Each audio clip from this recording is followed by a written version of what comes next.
tutafanya processes ile iko na nyinyi mtekeleze sehemu yenu.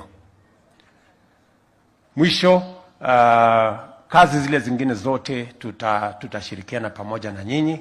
Mimi tu nataka niwahakikishie hii mambo yote tunafanya ya Kenya, the transformation of our country. I want to promise the people of Kenya that the transformation of our country is not going to be delayed, is not going to be derailed, is not going to be sabotaged by incompetence of leaders or vested interests of people who want Kenya to be status quo, the beneficiaries of what is going on, or is not going to be damaged by corruption. We are going to be firm, we are going to be clear, we are going to be decisive.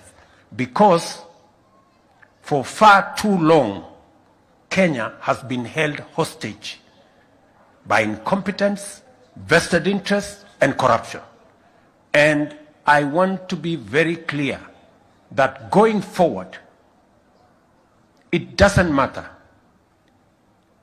We cannot keep complaining about countries that were with us, but today they are way ahead of us.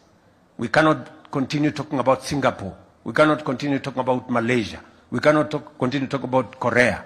Even as recently as China. China 30 years ago was maybe lower than Kenya. Today, they are lending to us. We cannot continue that trajectory. Kenya is a country with great potential. It is this moment in history that we are going to unlock the great potential that Kenya holds. And we are going to make the necessary decisions to provide the necessary leadership for Kenya to move forward. We are going to deal firmly with vested interests and impunity. And we are going to deal decisively with corruption in whatever shade, in whichever institution. So, nobody should threaten us. Nobody should blackmail Kenya anymore. We want to move the country forward. And we are going to ensure that Kenya moves forward. We are at a place where we have to make a decision. Statistics are there to show us.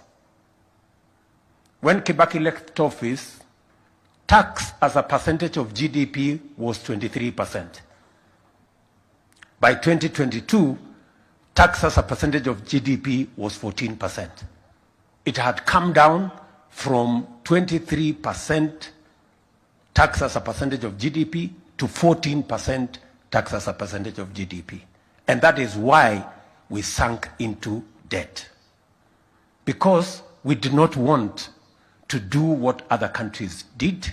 We do not want to do what Kibaki taught us that we should do. Kibaki alituambia kulipa ushuru ni kujitegemea. Na mimi naongezea kukopa na madeni ni kujiingiza kwa utumwa. So we have to make a decision. Do we want to be independent or do we want to be slaves? Because a choice is there. Wacha nirudie. Kibaki alituambia kulipa ushuru ni kujitegemea. Na mimi naongeza kuendelea kukopa madeni ni kujiweka kwenye utumwa. So we are not going to be slaves.